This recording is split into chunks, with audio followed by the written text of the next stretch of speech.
بسم اللہ الرحمن الرحیم۔ السلام علیکم۔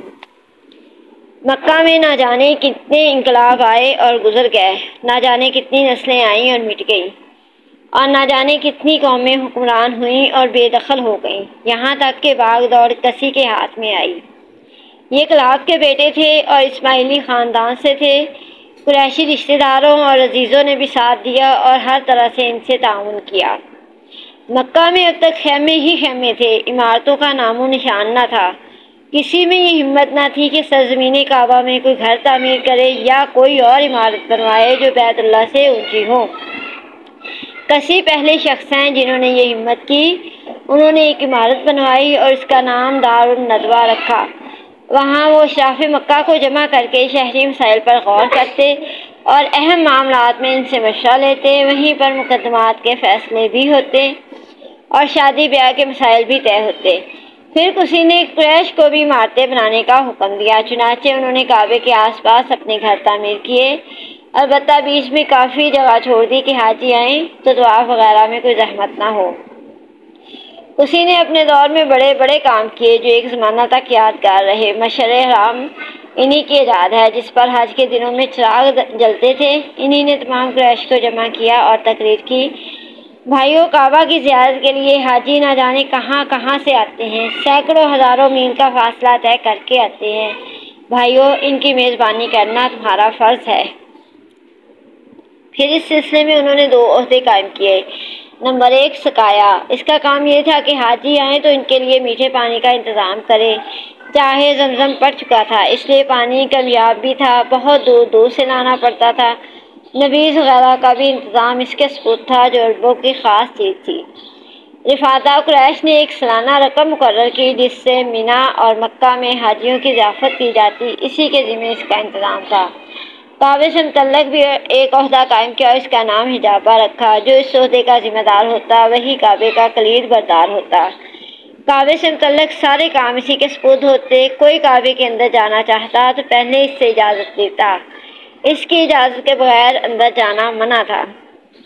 یہ تینوں عہدے عربوں کے نزدیک بہت محترم تھے۔ اگر کسی کو ان میں سے کوئی عہدہ مل جاتا یا کسی عہدے میں کسی دوسرے کا شریک ہو جاتا تو ماری خوشی کے وہ پھولا نہ سماتا، سمجھتا کہ گویا اسے کسی اقلیم کی بادشاہت مل گئی۔ یہی وجہ ہے کہ کسی نے ان سارے عہدوں کو اپنے لیے مخصوص رکھا۔ یہ عہدے تو حج اور کعبے سے متعلق تھے، ان کے علاوہ بھی اور بھی کئی عہدے تھے جو سب کسی کے ہاتھ میں تھے۔ پھر جب وہ بوڑھے ہو گئے اور ساری ذمہ داریوں کا بوجھ اٹھانا مشکل ہو گیا تو انہوں نے یہ تینوں عہدے عبدالدار کے سپرد کر دیے۔ یہ کسی کے سب سے بڑے بیٹے تھے۔ بعد میں یہ عہدے عبدالدار سے ان کے بیٹوں میں منتقل ہو گئے۔ کسی کے ایک اور بیٹے تھے عبدالمناف، چونکہ ان کی اولاد اثر و رسوخ میں عبدالدار کی اولاد سے بڑی ہوئی تھی، اس لیے انہوں نے فیصلہ کر لیا چچیرے بھائیوں سے ان عہدوں کے چھیننے کا۔ چنانچہ بڑی کشمکش رہی۔ خاندان عبدالدار نے عہدے حوالے کرنے سے انکار کر دیا اور جنگ کی تیاری شروع ہو گئی۔ لیکن پھر صلح ہو گئی اور طے یہ ہوا کہ یہ دونوں عہدے تقسیم ہو جائیں۔ تقسیم ہوئی تو آل مناف کے حصے میں سقایا اور رفادہ آیا۔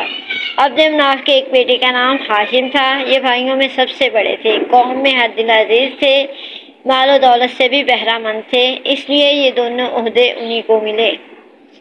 ہاشم بہت دردمند، غریب پرور اور رحم دل انسان تھے۔ یہی وجہ ہے کہ دادا کی سنت انہوں نے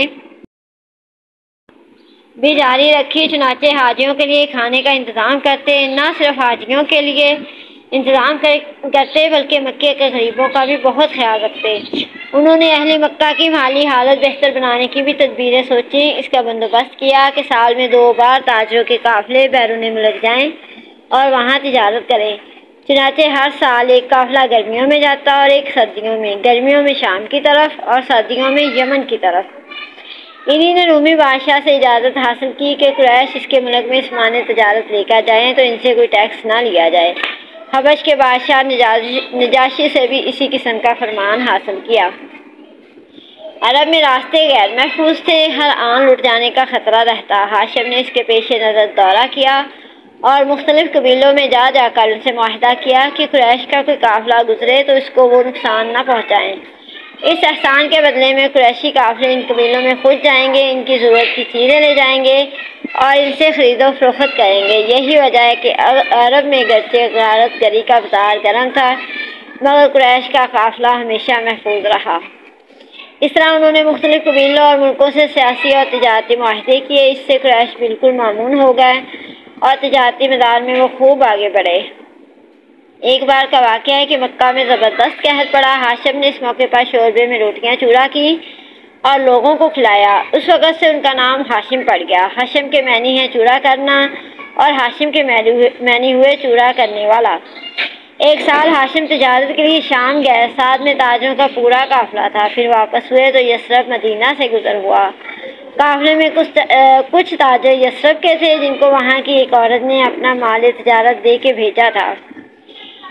قافلہ یثرب پہنچا تو وہ عورت اپنے تاجروں کے پاس آئی اور سفر کی روداد پوچھنے لگی کہ کیا بیچا اور کیا خریدا۔ باتوں سے ایسا لگتا جیسے کوئی بہت ہی ہوشیار، تجربہ کار اور باتدبیر خاتون ہو۔ ہاشم نے سب دیکھ رہے تھے اور دل ہی دل میں اس کی فراست کی داد دے رہے تھے۔ اس کی ذکاوت اور فطانت اور چہرے پر شرافت اور سنجیدگی کا نور دیکھ کر وہ مسحور ہو رہے تھے۔ پھر ان تاجروں سے پوچھا، یہ کون ہے؟